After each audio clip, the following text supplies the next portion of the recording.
Magician Lord, one of the first games of the NeoGeo AES and MVS systems, is a side-scrolling game that is so difficult and evil that you would think it was made by Satan himself.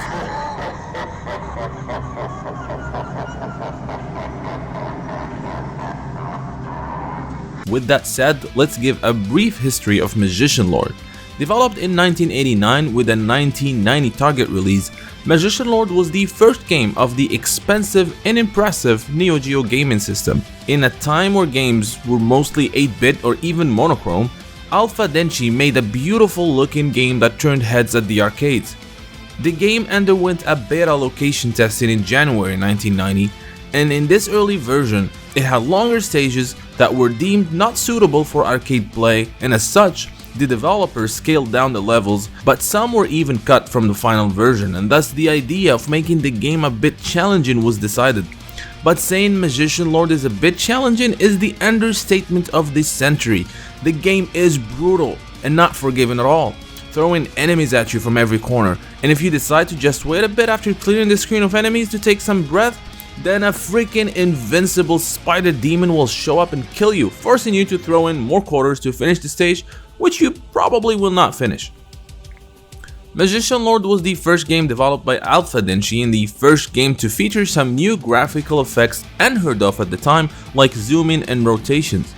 The story of the game takes place in the prosperous land of Cadassus, which faced extension thanks to the resurrection of the evil sorcerer Gal Agis, whose evil power brought a legion of monsters and seeking to resurrect the dark demon god as a Torse, in order to conquer the land of Cadassus and the world itself. When all hope seemed to be completely lost, a young magician capable of many feats appeared and fought against the unleashed beast, and in the end, sealing both Gal and Az away into a collection of 8 magical books. The young wizard later became known as the Magician Lord, after saving the world from evil, and several years went on with peace reigning supreme on Cadassus. However, the seal weakened with time and Gal Agis escaped from it years later, resurrecting himself and stealing the 8 magical books as a result, spreading destruction into the land once more and seeking to revive as a Torse again. Now Elta, the last descendant of the Magician Lord, goes on a journey to retrieve the 8 magical books from Gal and his henchmen before Az is completely resurrected. Now as you play through the game as Elta, you come across these magical orbs, which once taken transforms the hero into a more powerful form. There are 6 possible transformations in the game.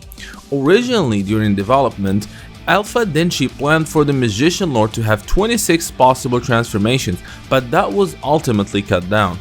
Magician Lord was initially launched for the arcades on April 26, 1990. The game was re-released for the NeoGeo CD on October 31, 1994, featuring a CD quality soundtrack and other changes. When released, Magician Lord did not get a good reception in Japan. However, when it released in the US, it received rave reviews and was praised for the beautiful graphics, catchy music, and challenging difficulty. Unlike most of the early NeoGeo titles, Magician Lord did not see any porting to the consoles at the time. In the mid-1990s, a sequel to Magician Lord was supposedly in development and planned to be released for the NeoGeo AES system, but it was eventually moved to the NeoGeo CD as a non-linear free exploration platform. However, it was cancelled again during development.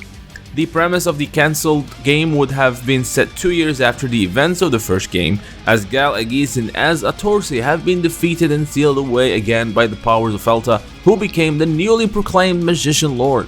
Now during this period of time, darkness and despair loomed over Cadassus and its citizens, and if the darkness outweighed the light of the land, Gal Agis and Az a Torse would be resurrected for the 3rd time and wreak havoc upon Cadassus once more.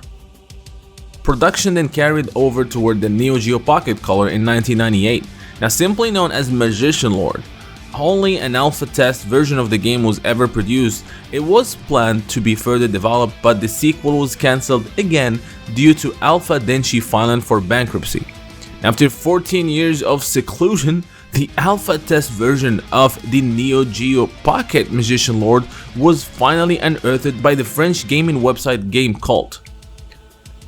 According to the video we saw of the game, it offered more transformations than the first one and played very similarly to the likes of Metroid or Castlevania, with the main difference being the ability for the Magician Lord to transform at will and not relying on finding these mystical orbs. Now today you can play Magician Lord on any modern system through the PlayStation Network, the Xbox Live, or the Nintendo eShop. I hope you guys enjoyed this brief history of Magician Lord. There'll be more history documentaries coming your way, and as you know, I'm working on a bunch like the history of the art of fighting and the history of the King of Fighters, and this last one will be filmed in Japan along with 4 other documentaries I'm working on.